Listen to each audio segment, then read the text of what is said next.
and just her completely bat crazy take on that thing was something that I did not expect and really made me laugh.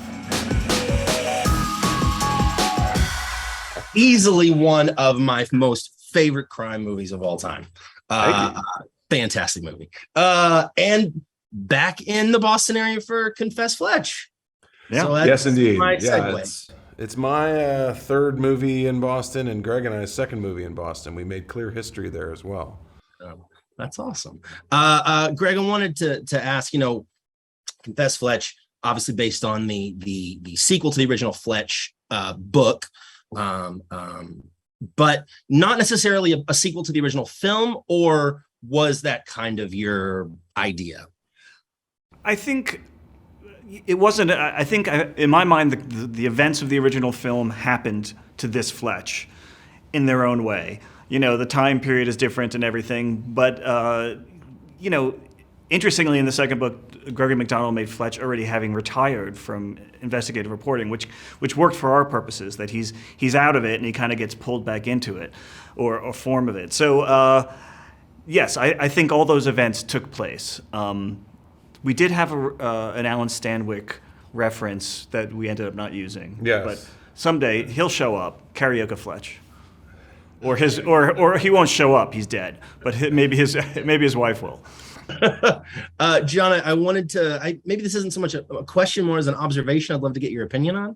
Watching your performance as Fletch felt a little less like kind of the way that Chevy played him, and it almost came across very Columbo-like to me. That sort of investigative, sort of like, leaning, yeah.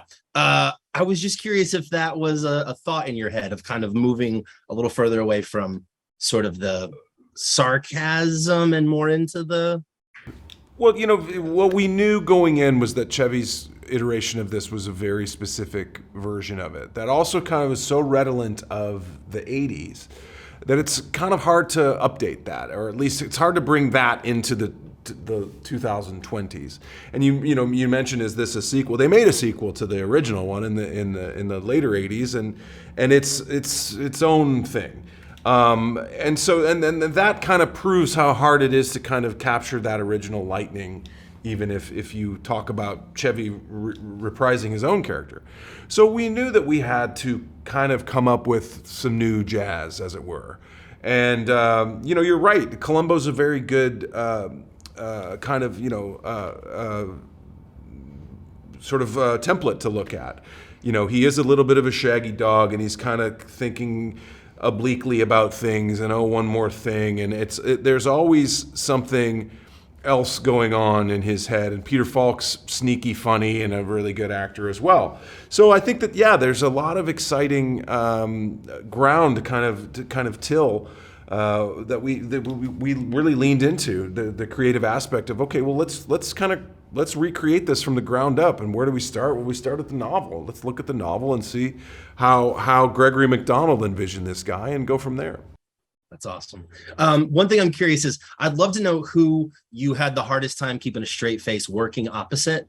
And is there a chance it was Lucy Punch? Because that scene with the two of you, the whole bespoke, I have not laughed so hard in so long. That back and forth is brilliant.